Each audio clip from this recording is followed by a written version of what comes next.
Hello and welcome to a Halloween-themed edition of Fight News Now. I am John Pollock along with Robin Black. John Ramdeen is the invisible man this year, so he will be very quiet throughout this chat. Happy Halloween, Robin. Yeah, I mean, I think our cobwebs just look spectacular. It's really a fitting tribute here to Halloween.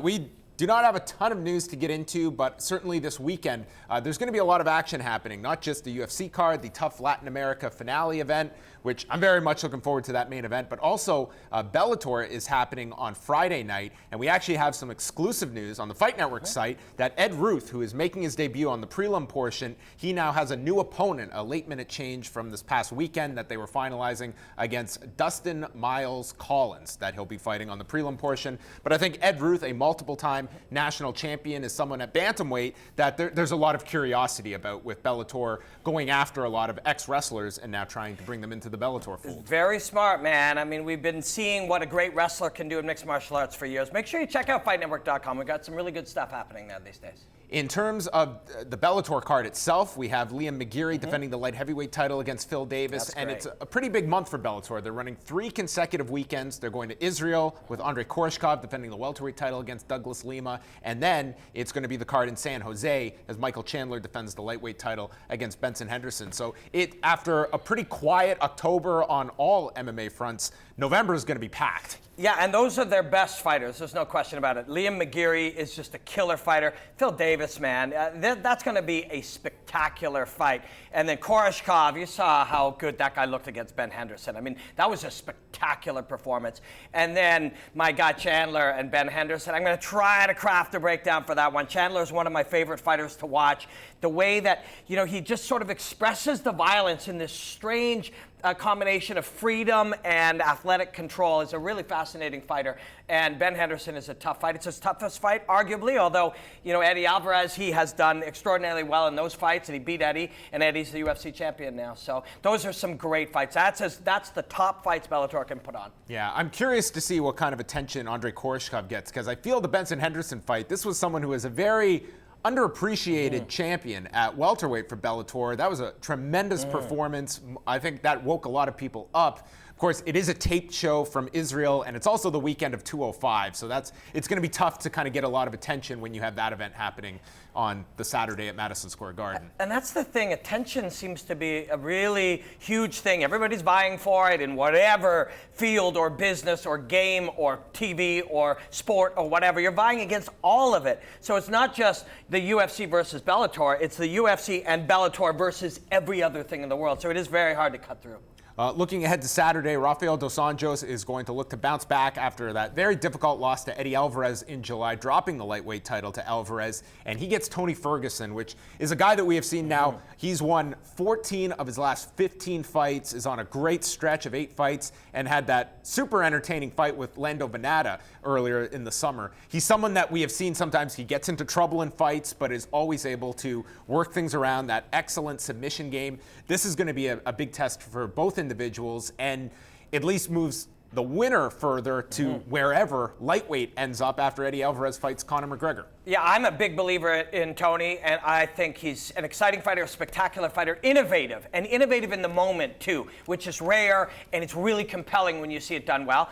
But, and we have seen spectacular moments out of him, and when you put the game together, this is that fight you talked about, Pollock.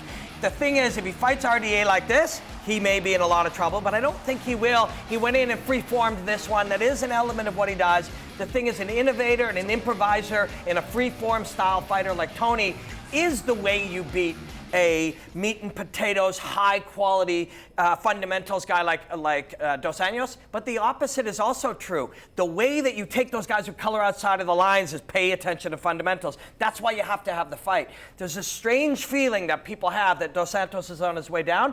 I have no idea why we can just think that's the case after one loss. You can't unsee the spectacular performances he had against Donald Cerrone. You can't see, the power that he puts into his striking. You can't see how he uses pressure to force you to try to take him down, and he either gets on top or prevents the takedown and puts you in a bad spot and GMPs you. He's a killer fighter. The feeling that, he's on his way down and Tony's on his way up, that's just in our minds. No, I think you cannot at all just discredit those performances against the likes of Benson Henderson. That phenomenal performance to win the title for Anthony Pettis, and then making very short work of Donald Cerrone. With Tony Ferguson, do you feel that a fighter really learned something from what he just went through? He was preparing for that fight against Khabib Nurmagomedov. Some would say the best lightweight in the world, the uncrowned champion, and then gets the last minute replacement fight in Lando Venata. I don't care how much respect he may have shown Lando Venata.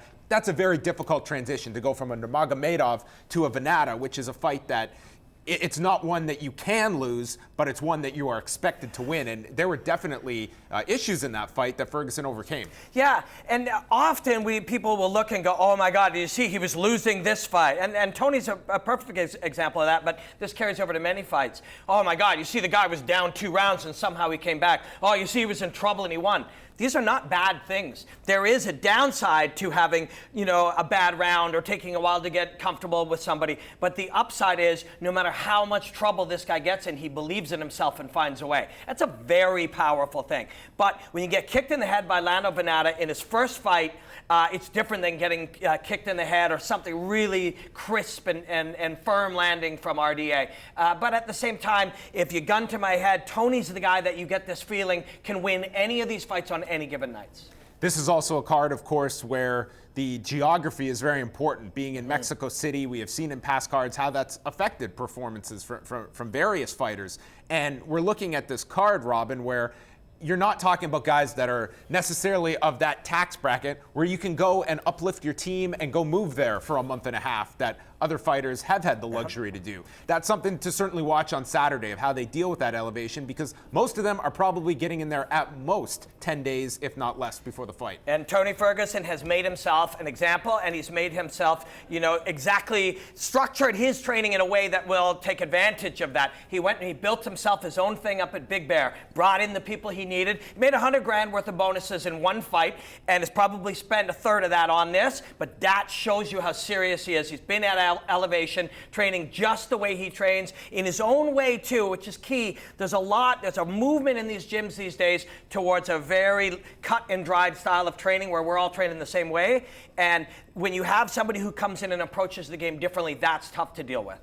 And I think as well, this Saturday, it's to me going to be quite the commercial as well for UFC 205. I think a week from now, you're really going to see everything come into gear. Are you sensing that anticipation factor for 205, or is it still to come the week of, where I think this event is certainly going to take on a life of its own? I put out a breakdown on Conor versus Eddie Alvarez, and people are sharing it and talking about it and giving me feedback. They're excited for this fight. It's incredible, the numbers that's generated in such a short time. People are pretty excited about this fight, but man, it's a killer card. It really is.